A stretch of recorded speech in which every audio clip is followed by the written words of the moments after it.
What's up, guys? Max here, back with a brand new episode of the Scuttlebutt Show. I hope you're all doing well out there, wherever you're tuning in from. I hope you're having a great evening. It's about to get a lot better because on the other line right now, I have some guests that are absolutely incredible Americans, veterans, warriors. That's Amy Forsythe, Major Fred Galvin, and Major Scott Husing. Scott Husing is the author of the book Echo in Ramadi, and Fred Galvin is the author of the book A Few Bad Men. I'm going to bring them on right now so you guys can get to know them, and we're going to have an incredible discussion about everything that they have going on, including a fantastic upcoming event. So what is up, guys? How are you doing today? Doing great. Thank you for joining me. If really quick, just so everyone can get a feel for who we all are, I'll just ask everyone to go around and introduce themselves. Amy, can you please kick it off because you kind of brought us all together today?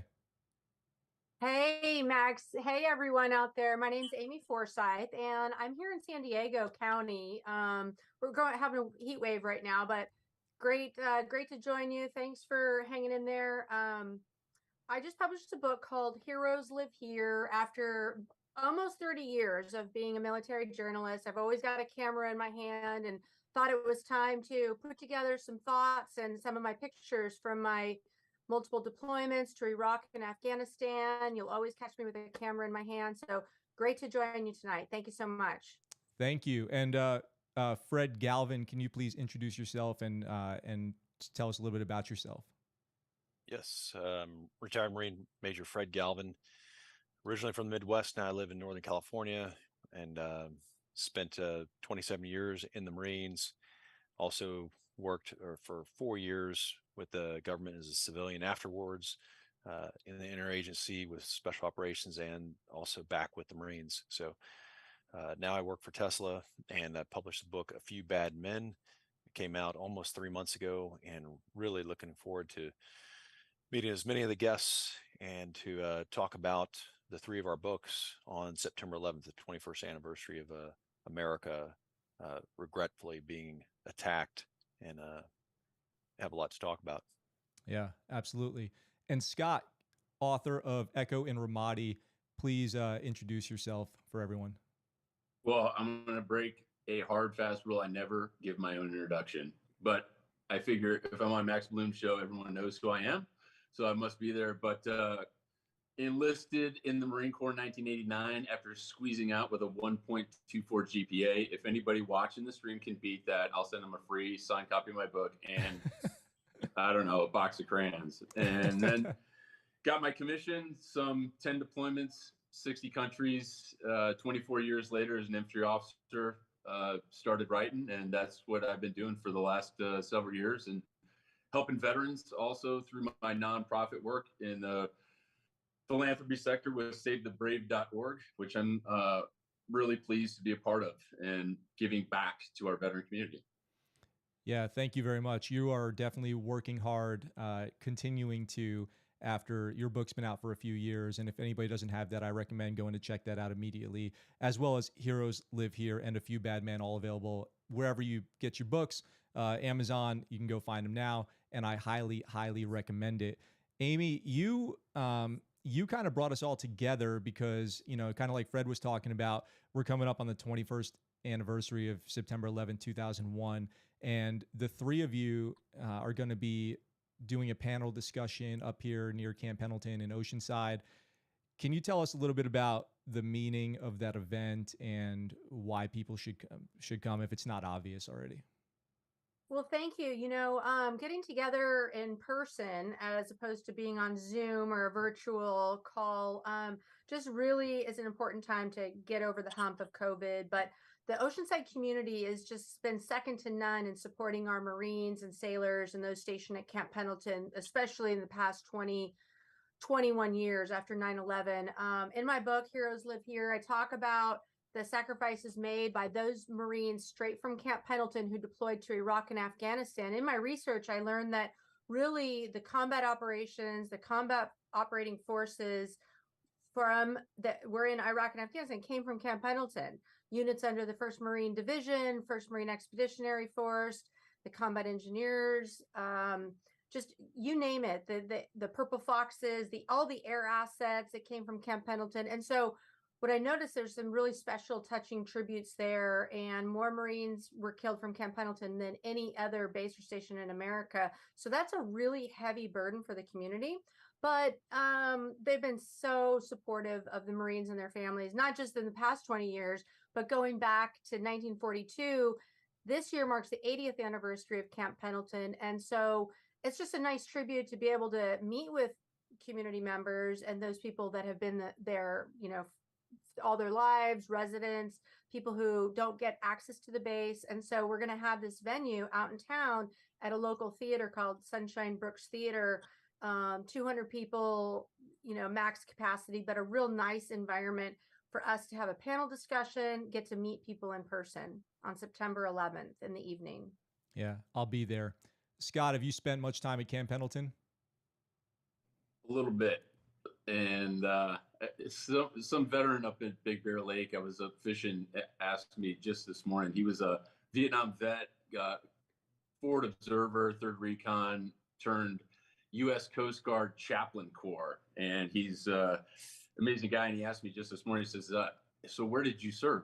I say the answer is, where didn't I serve? After 24 years getting kicked around. But I retired out of Camp Pendleton, 2nd Battalion, 4th Marines, which is the battalion I fought with in Iraq during the surge strategy in 2006 and 2007 as a commander of Echo Company, holds a really special place in my heart. I think for most guys who are operators or infantry guys, when you're in Ramadi in 06 and 07, it's kind of like the Super Bowl of combat, where it really became the pinnacle of my career to be privileged to lead so many young men in some of the toughest conditions. So I stay very connected to Camp Pendleton, not only through my work at Save the Brave, the 2-4 Association. I'm the president, which started off as me cat herding about 400 Vietnam vets, and over my tenure has grown into 1,600 veterans from not only Vietnam, Korea, but Iraq and Afghanistan, which I like to call the younger guys now, but they're not so young anymore. It's been 20 years. So they're all in their 30s with lives and wives and kids and husbands, and you know, they grow up so fast. But I stay very connected to what goes on at the base. And Amy was spot on. The event on September 11th at Brooks Theater from 7 to 10 p.m. is going to be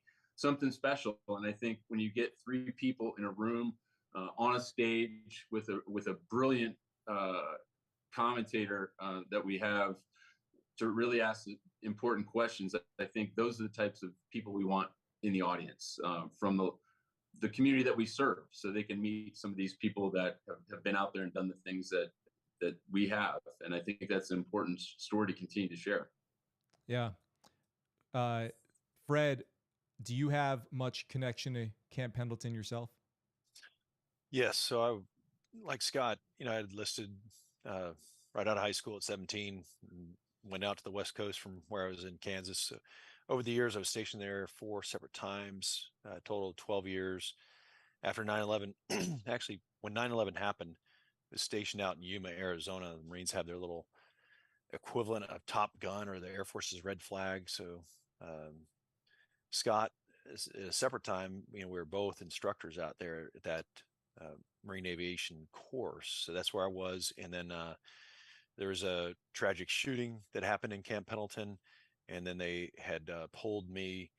I had previously served as a Force Recon Platoon Commander, and so I went back to Camp Pendleton again, right to 1st Force Reconnaissance Company, and right back to serving as a Force Recon Platoon Commander. And we deployed multiple combat deployments to the Persian Gulf and Iraq out of there, and Camp Pendleton as a Force Recon Platoon Commander. So it really holds a special place in my heart.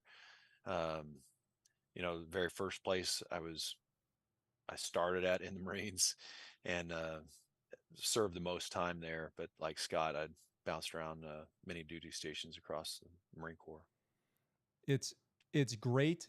I mean, speaking of the panel coming up, but just having the 3 of you sitting here and the opportunity to talk with you is all together. Individually would be an honor, but all 3 of you together is miraculous because we've got your 3 individual experiences. With Fred, your story revolves around actions in Afghanistan. Scott, your story revolves around actions in Iraq. and Amy has spent her career covering such actions on behalf of the Marine Corps. And Fred, can you tell us kind of what inspired your releasing this book and feeling like you had to tell your story, and maybe give people a little bit of an idea of what that story is? Yes. Well, the Marines, one thing we all do, whether we're officer or enlisted, and also every person in the military, is we swear an oath to defend our Constitution. And for officers, it also includes to faithfully serve our country and our office. So one of that, the Constitution, we all take very seriously. That's the foundation of our country. And A Few Bad Men is what book you'll read, and you're like, I wish this was not true. And that's, unfortunately, it's a true story. And I always ask, prove me wrong in this. Um, so one thing that happened, and I bring up the Constitution, is our Constitution has some very basic rights. Like the First Amendment talks about the freedom of speech, and that's what we all fought for. That's what Amy spent her career doing, is covering, that side of, here's what the military does. It's good. But our founding fathers realized that, and that's why the officer oath is not to obey the president of the United States or the officers appointed over. It's just to the Constitution alone, because we realized, those founding fathers, that whether it's King George or any other not just male human, that they can become corrupted and they can make bad decisions. And there's a million lessons learned in this book, and one of them is, when things go wrong, don't continue down that road. You have to have a course correction and go back to what's right. And we all took that same oath. And the Marine Corps talks about these, honor, courage, and commitment, our core values, and you stray from those. And so this book is a shocking, eye-opening book. It's true. It inspires people. It's, like I said, something that should not have happened. And we don't think in America in today's day and age that there are things such as treason and traitors. And you look those definitions up, and that's what happened in this story. Is people betrayed their oath. They betrayed their fellow Marines that they were literally in charge of, and they've continued to perpetuate that. And now here's a chance to make it right, and they don't want to fix anything. So this can happen. Separate story. It's happening again to others currently serving that I really have my heart out for. But it's an important story for America right now that we can't ignore. Yeah. You talk about Marines and doing the right thing. And it's something that comes through in Scott's book and Echo and Ramadi. Scott, your book is really about Marines, and Marines have a reputation for a reason. And it comes through clear in your book, where you have to do incredibly tough, faced with incredibly tough leadership challenges while fighting in the worst violence that modern, warfare has seen. And even you having to come up against what you thought to be unlawful orders. What is the importance, to kind of bridging between yourself, Amy, and Fred's stories here of taking care of your, brothers and sisters in arms in the Marine Corps? Just so there's no confusion, Fred's book is not about the Salvation Army. He's also a Marine, and we know all the same people. And my book is about my time as a commander of over 250 Marines, soldiers, and sailors in Iraq's deadliest city during what most define as some of the most brutal, bloodiest urban combat that we've seen since Vietnam. And I always tell people, this is a book about people. It's a book about this power of human connection. It's about the families that supported us while we fought, and the families that still support us this day. Our Gold Star families, the moms and dads, and families of the Marines that fought alongside me. And I tell you, they took care of each other and me better than anything I'll ever experience in my life. I wouldn't be sitting here today if it wasn't for the heroics and bravery of such amazing young men. And we weren't special forces. We were a very ordinary group of Marines that had a very unique chemistry, and we fought well together. And I think that is absolutely attributed to leadership at every single level. And I think if there's a common tie between all three of the pieces of work that we're talking about on September 11th in Oceanside, California, is that it's about people who have a capacity, Max, to tell those stories. Not everybody can tell those stories. It's often asked of me, was this some catharsis? Did you cry when you wrote the end? No, I didn't. There was none of that. It was a very methodical process for me. It's work. It's what I do for a living. The real catharsis and connection and emotion comes from the emails from total strangers who read your work, and you understand as an artist and as an author that you have a capacity to share those stories, and you do that on behalf of those that can't. And I think that that's something that people who write often forget, because there's a responsibility that comes with it. Because if I made one, I made 100 phone calls to the parents and the Marines to make sure everything was absolutely accurate. Because you guys know, Marines will eat their own for breakfast if you have one typo in your book. So that was important to me. But I think if there's a common thread, that really having that capacity to share those stories on behalf of those that can't is something that's very important. It comes across in your book too, because it is about the Marines that you served with and their families too. One part in your story that I thought was incredibly impactful was the continued relationship between you and the families of those that you served with, and following up on them, because a lot of people can't understand that the actions that you do in the military, if you come out the other side of that and you live with that for decades, hopefully. But it never leaves you. That's why you see Korean War veterans, World War II veterans, Vietnam veterans to this day speak about things like they happened to them yesterday. And it's just the mark that leaves on you. And it's clear when you read Echo and Ramadi that you bear that burden of connection. Not that the connection is a burden, but it must be a lot of weight on your shoulders to have led men in combat. And then to this day, you check in on them, you think about them, you talk with their families. And it's incredibly commendable, but I think it's a thing that people have to read a book like yours to even get a glimpse into. I think most people would view it as a blessing or a gift to be able to have, again, that capacity, because like many, there's no expiration date on my commission as an officer.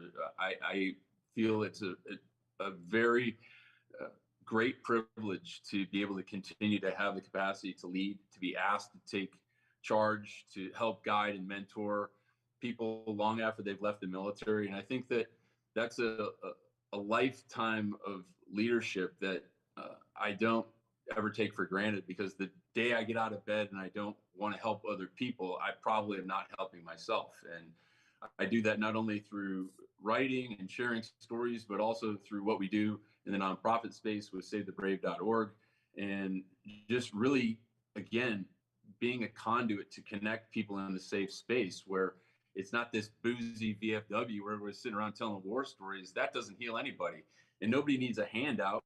They need to be shown what right looks like, and they need to be empowered that you can write a book, you can ride your Harley across the country, you can start your own podcast or whatever you want to do. It's capable if you put the energy into it.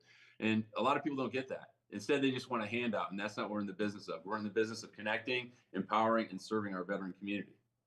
Yeah, I think that's a great way to put it. Amy, did you feel like having to spend a career sharing these types of stories, did you develop a connection to the people, any of the individuals that you would document and take photographs of? Well, I've taken thousands of photos, literally thousands of photos. I've interviewed thousands of people. And one big compliment someone paid to me was a Marine who said, you interviewed me many years ago, and it was in an article in the paper called the Scout newspaper at Camp Pendleton. And he said he went home 10 years later and his mom still had the article on the refrigerator. It was so special to her, featuring, her Marine son at the time. And so stories like that, where you can highlight someone and it makes them feel good, and it makes that hometown parents proud. That's really kind of what I get the most reward from. But I worked for a colonel one time, and he said, above all else, when we go out and we do military storytelling, the imperative is to share the courage. Share the courage. Oftentimes the military wants to talk about the acquisition and the equipment and the weapon systems, but if all we do is talk about the courage it takes to wear a uniform, kid up, and step off, that is what people want to connect with. Because ultimately, we have to inspire the next generation to want to serve. And so we all know what drew us to the military, but we have to ensure that the next generation sees how much courage it takes to wear a uniform, because it is dangerous, whether you're in combat or just on ship or aircraft. It's inherently dangerous. And so, and in my book, Heroes Live Here, it really just rolls up all the courage it took to deploy over and over and over again to Iraq and Afghanistan. And I was putting the finishing touches to the book. I was already almost at the printer last August when things started to take shape in Afghanistan. And I was just physically ill for the whole month. I was furious. I was shouting at the TV, and then all of a sudden, on the day when the Marines were killed at the Kabul International Airport, and then within literally minutes of finding out where they were stationed, people in the community had flooded the front gate of Camp Pendleton with flags and balloons and flowers and memorial markers. And so I said, okay, to my editor, I need to pull back the book. I need to include this as the final chapter in the book and the final sacrifice of this 20-year saga. And so, that was the tipping point really to roll this book up into the 20 years. But sharing the courage is really where I think storytellers in the military can really just focus in on that, and you can't go wrong. But the courage it takes to serve, initially when you come into the military, people are very excited about a career and to be patriotic and serve their country. And that's really where we need to get people thinking and continue that legacy. Yeah. Speaking of what happened a year ago, out in Okinawa, there's Camp Foster, right? It's a Marine Corps base. And outside of that, I'm not sure if you're all familiar, there's a spot called the Stairway to Heaven. I'm not sure if they called it that when you guys were there, but it's this long staircase, ends up at a gate to the housing side of Foster. And we would do a 9/11 stair climb the years that we were there. And so we would go out there with everyone, in my wife's command, and we would do the number of stairs that were in the Twin Towers.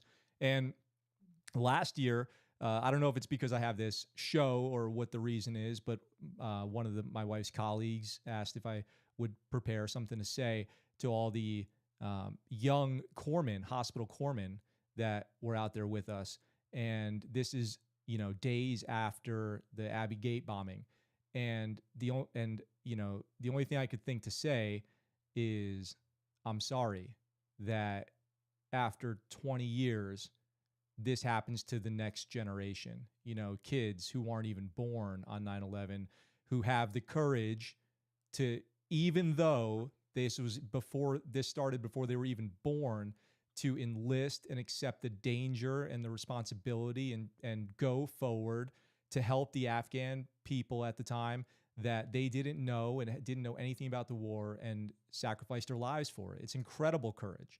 It's incredible courage that there are still people, teenagers, who embody that American spirit to believe in something bigger than themselves and go forward and meet the enemy at the gates, literally, in defense of what they believe in as the American values.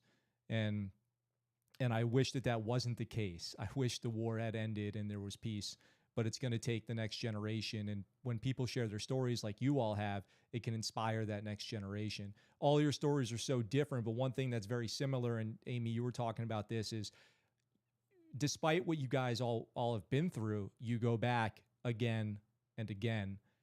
What is it that makes you continue after what you've been through to go back? Fred, I'm curious what you would say, considering your story. Yeah, I think all three of us, all four of us, really realize, Max, that the importance of our national security is not something that if something bad happens, you know, and there's a lot of bitter veterans out there, but it is very important. That's not just what America spends the most of our money on as far as national defense. It's not just our largest employer in the United States. It is something that, as the consequence, and I know it strikes a nerve in all of us, the consequence of leaving the way that we did last year has led to actions by our adversaries, invasion of Ukraine, launching 31 ballistic missiles in North Korea just this calendar year, an exercise this past month down in the Caribbean, 1,700 miles away from America, with Russia, Iran, and China all working with 13 nation multinational exercise. I say that because we are going to be called on, this next generation, this current, today's and tomorrow's service members, they will be called on, and it's not going to be a pretty situation with people using technology designed 2 years after World War II and homemade explosives. This is going to be a serious fight, and we have to have a strong national defense with competent commanders, strong military and leaders that are properly funded and led. But I think a lot of Americans realize that, we have a lot of work to do. So that's kind of what we're wanting to get the word out.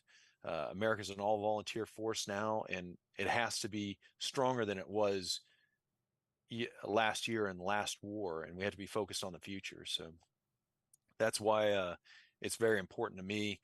A lot of the topics in this book aren't topics I enjoy discussing in in conversations, but it's important to look at that and then adjust our focus on where we're going to in the future, because what's in front of us is uglier than what's behind us. It's a more serious enemy. But also, we saw what happened in Pearl Harbor.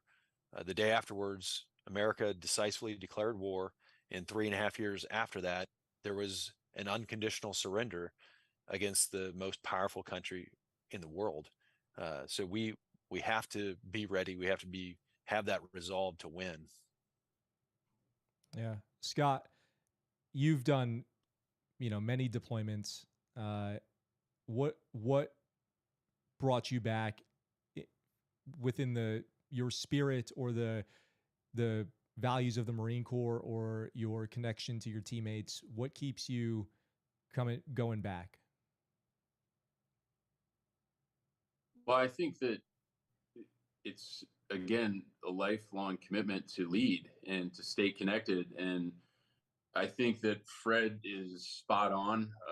I don't subscribe to his newsletter, but I do answer his texts when he hits me up, because we're good friends. But I try to stay out of the political spectrum, but I think Fred's book is extremely important at this time, especially in the Marine Corps. And I'll speak to the Marine Corps because I'm not in tune with what the other service branches have going on in detail. But I do know one of my personal heroes and the Medal of Honor recipient that wrote the foreword to Echo and Ramadi, Major General James Livingston, just published an amazing op-ed in the National Review this week about how the Marine Corps is succumbing to peer pressure at the political and administrative level to really degrade the forces within the Marine Corps, which is a close-in fighting organization. That's what that organization is designed for. And when they're stripping away infantry battalions and field artillery units and talking about emerging technologies and social integration theories at the general officer level, that is a trickle-down effect that really impacts the guys on the ground, the men and women, in most cases, of people that Fred and I led in combat that were kicking doors in. So there's so many second and third order effects. But I think that, again, my obligation as a Marine for life is to always stay in touch with what's going on and to be able to serve not only the veteran community that I do, but also active duty. And when you're on active duty, you're insulated in that bubble, as we all know, and you think, no one's going to ever be smarter than us or be any more in tune. But at the same time, we're taught throughout our careers as enlisted men and women and officers to always be good students of our history and to read what happens so we don't repeat the same mistakes. And I think that when we talk about September 11th and the wars that came out of those, especially Afghanistan, we were absolutely poor stewards of our history.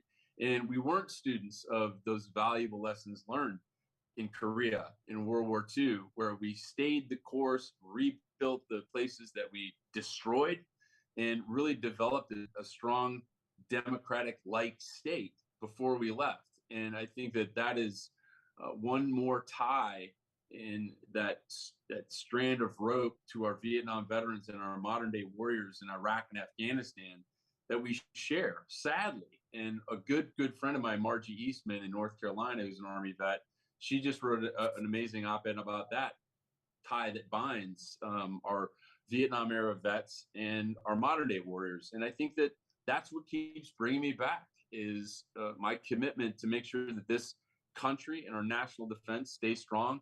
And I think if everybody advocates their responsibility at whatever level, whether you're sitting in Southern California or Chicago or the East Coast, once you say it's not my problem, you're part of the problem.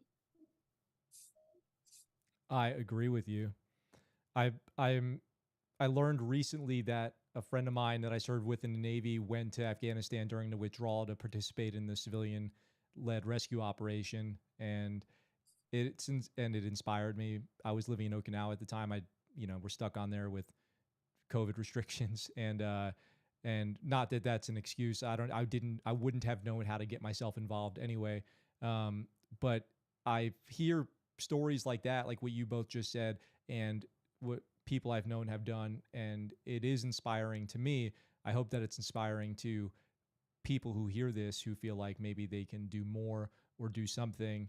And Amy, you still are putting your best foot forward, so to speak, in the mission, because you served in the Marine Corps, and your job is it combat camera public affairs that you did in the Marine Corps? Is that what people would understand in plain That's speak? right.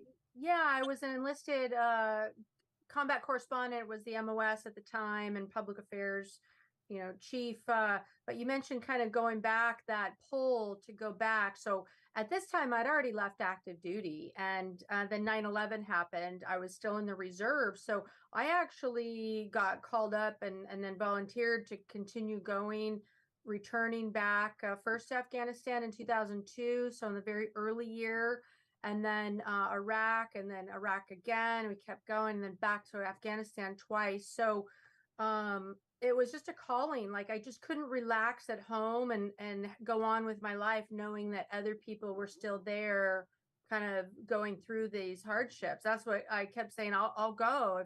The saying by Travis Manion, if not me, then who? Like, I just wanted to do what I could through the years to try to continue serving, put on my lessons learned hat, and say, hey, this is what worked, this is what didn't work. And, it's going back to what we learned over 20 years. And that's what makes me so frustrated about last year in August with the Marines, sailor and soldier who were killed at the Abbey Gate, is that 20 years of TTPs and lessons learned, none of that mattered. And no one followed any special protocols to keep some distance, build a perimeter.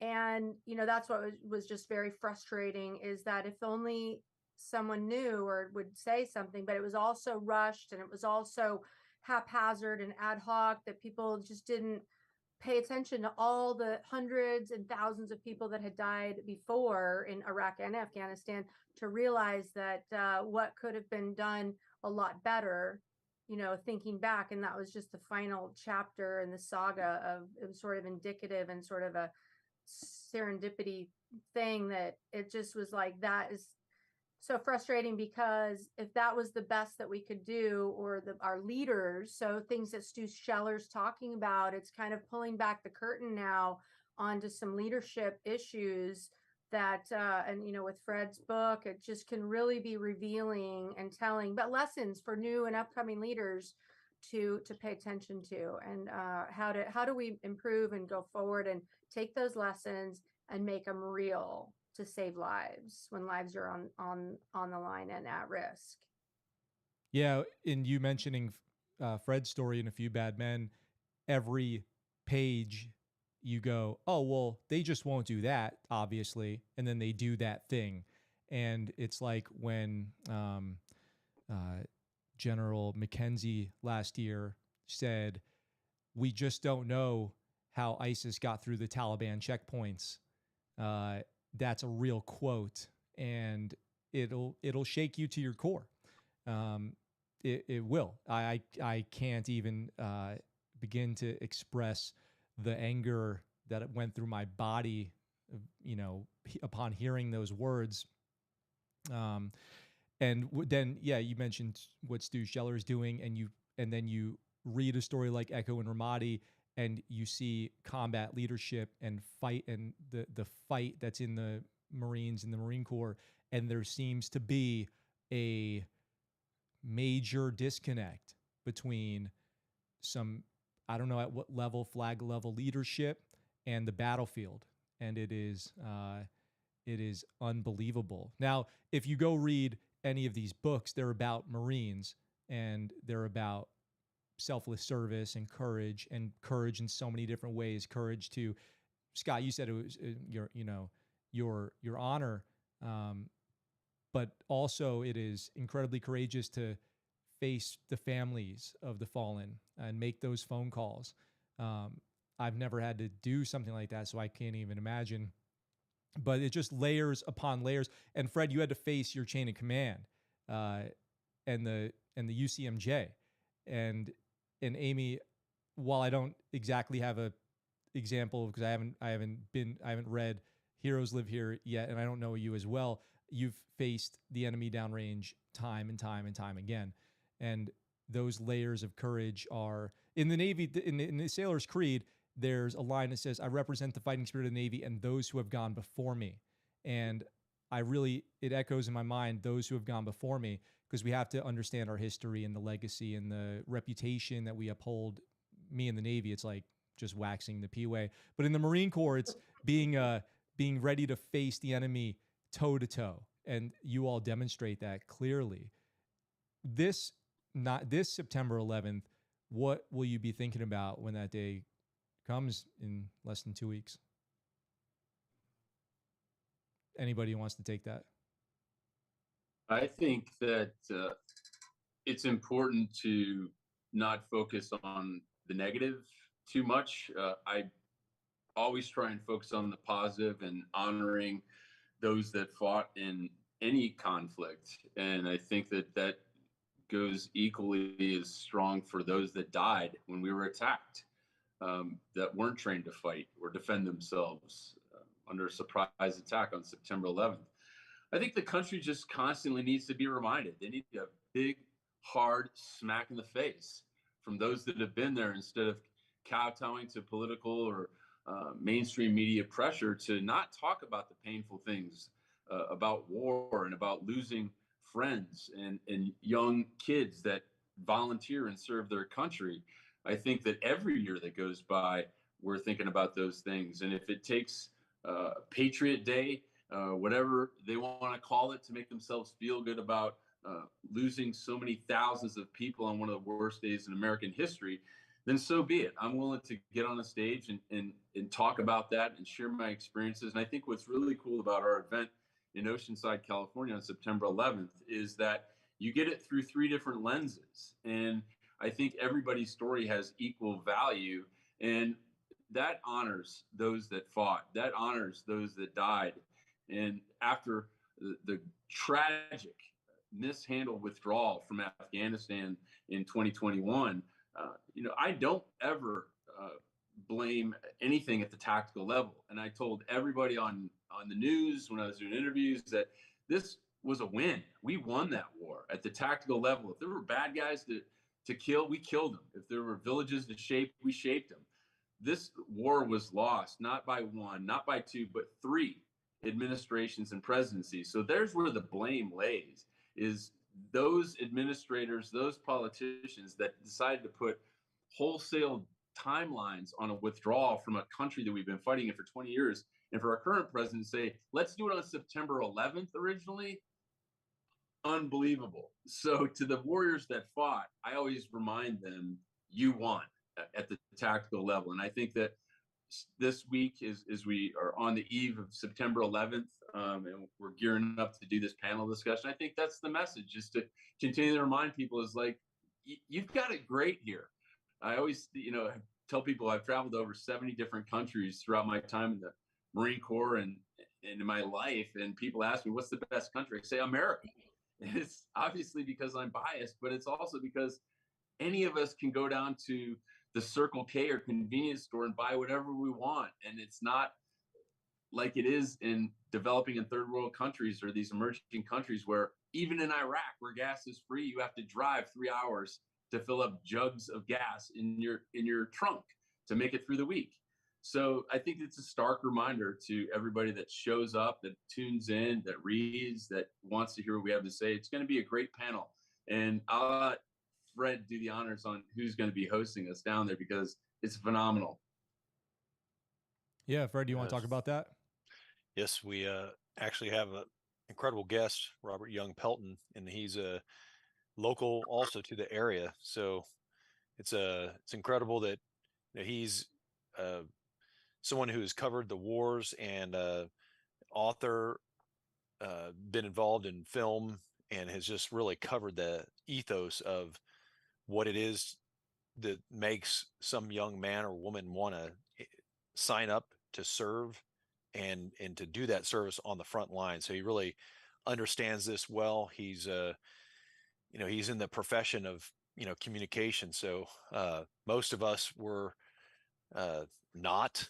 We just we moved into that realm. We were fighters and not writers, but he truly is gifted in that, and he has ability to elicit information that he sees and can pull out of others and really describe that very well. So it's going to be an incredible evening to have Robert with us. So I really encourage those to there's 2 events in Oceanside, but the evening event is the one with Robert Young Pelton. So it's going to be a great evening, catered. There will be libations there, and it's going to be a good discussion. So really looking forward to it. So thanks for getting this word out, Max.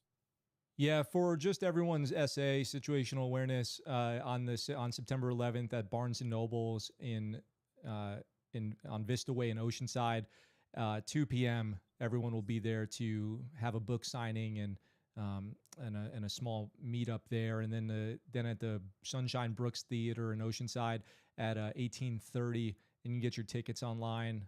It's called Outside the Wire: Stories from Frontline Combat Veterans in Iraq and Afghanistan. Will be the panel discussion, which I'll be there, and I encourage everyone to check it out. But let's say you live in Japan or on the East Coast, Amy, how could people check it out? Oh, great. Yeah, we welcome people to tune in to watch this live. We're going to be live streaming to my YouTube channel. You can find me, Amy Forsythe, or at Heroes Live Here Facebook page. You can bookmark that and set a reminder for it. You don't want to miss this. And I can't express this strong enough. Robert Young Pelton is amazing. So if you go to comebackalive.com, you can check out some of his work. But I'll tell you this, that he was in Afghanistan having dinner up in Mazar-e Sharif and Kunduz long before U.S. troops were even there. He was meeting with some of those big players in Afghanistan, interviewing Masood shortly before 9/11, and really walked the ground of Afghanistan. And I first hooked up with Robert he wanted to come and do an embed with some special forces that I was working as a PAO there. And, just really has the pulse of what we've all been through, although he never served, but he's been on all the media channels. He knows the topics better than anyone.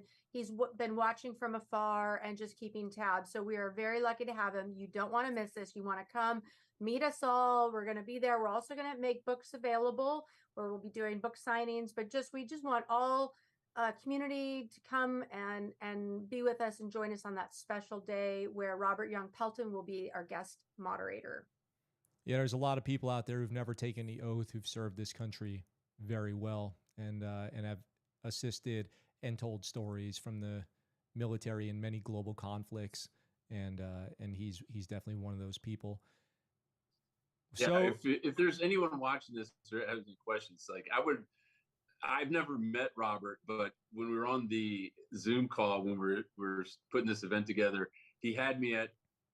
I don't want to get paid for this. It just sounds cool, and I want to be part of it because everything I do, it's got to be cool. Like as long as it's cool, I'm in. And I would lump Robert in with those civilians like Joe Rosenthal or my good friend Sebastian Younger, who never served their country in uniform, but you don't have to put on a uniform to serve your country. And this is another guy that puts some skin in the game and is embedded with U.S. forces to make sure those stories are told. So he's got a very unique perspective. And if you're available on Sunday, September 11th, and you're in Oceanside or the surrounding areas, you gotta get to the Eventbrite outside the wire and sign up. Tickets are $20 a piece. You can't even fill your tank for $20 anymore. Not even, especially in California. But portion of the proceeds also go to SaveTheBrave.org, a 100% veteran nonprofit that helps connect veterans who are struggling with post-traumatic stress through outreach programs. We've been doing that for 7 years. And so you're not only getting a great Sunday night out of the house, surrounded by real people, not like this, connected through the internet. It's going to be an amazing time. And the venue itself is historic in downtown Oceanside. So go to the Eventbrite, outside the wire on Eventbrite, and get your tickets. Buy some tickets for someone else if you can't make it. Yeah. I think I bought an avocado the other day for $20. So give it to Robert. He lives in Bonsall, which is like the avocado capital of the world. Well, Amy does. She lives up there in the avocado capital of the world. So she's got all the avocados. That's right. We're in North San Diego County. It's a real special place. You know, we're kind of far away from the base, but the Marines are always doing training. You can hear the bombs going off, the aircraft overhead, and you just know you're in a special place because that's the sound of freedom. So the community, you know, they realize how close the base is, but they always just treasure the knowing that the Marines are there, they're practicing, they're training, they're ready for any contingency that our country may have. And so the community has been second to none in supporting our Marines through the last 80 years. But, you know, I want to touch on something you mentioned earlier, you know, about veterans that, you know, those who have served and kind of fall into a lull or some depression or not sure about what to think about the outcome in Afghanistan. And you know, what I always like to reflect back to was the scene with Tom Hanks in Saving Private Ryan, where he says, you need to earn this life. You need to earn this. So for all the veterans out there watching, you know, for God's grace, we made it healthy, walked away, can go on and live, earn this life to do what our fallen cannot. And that's for their families too. I have many Gold Star families also reach out to me, and it's like I'm their link. I'm their link to their loved one. And I take that as a great compliment and an honor to carry with me. But we just want to do it for them and maximize our own potential. So for those veterans out there who also think they want to write a book, we're going to, you know, we can talk about our process. We're going to talk about the content and thinking through how that works and the business side, but definitely that earn this mentality for our veterans who kind of aren't sure about the moral injuries and the what to think about going forward and things that go on in the military. But we value your service and we're cheering you on in whatever it is you're going to do beyond that and make it a stepping stone for you. But I look forward to seeing everyone out there on September 11th. Yeah, me too. I know that today was not really the episode to deep dive into each one of your individual stories, and I would love to invite each one of you back on to do just that, because I am truly moved by every one of your stories. I cannot overstate how quickly you should get to your local retailer or online source and buy all of these books so that you can experience the courage and legacy of these Marines and the people that they served with. It's if that doesn't get you out of the bed in the morning, I don't know what will. And it's important that we do that and remember what our military history is, because now it's if you don't, it's going to get lost, and then we'll keep making the same mistakes. So before we get wrapped up here, been going for about an hour, I want to go around and give everyone a chance to for any saved rounds, and then plug the event one more time. Amy, do you have anything? Yeah, well, thanks, Max, for having us on. I really enjoyed the opportunity to share the story, the courage, not just serving in the military, but having the courage to tell the story later.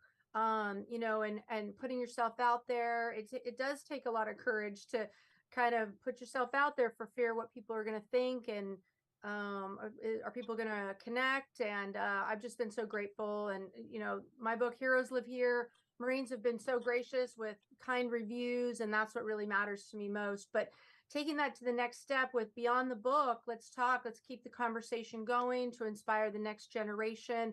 And really, the legacy of our service members is what's most important. And Americans out there are kind of have an appetite to learn more and connect, especially in this North County community that we live here in North San Diego County. It's just been a great place to live and work and connect with other people doing the same thing and on the same path. So look forward to seeing everyone either online or in person on September 11th.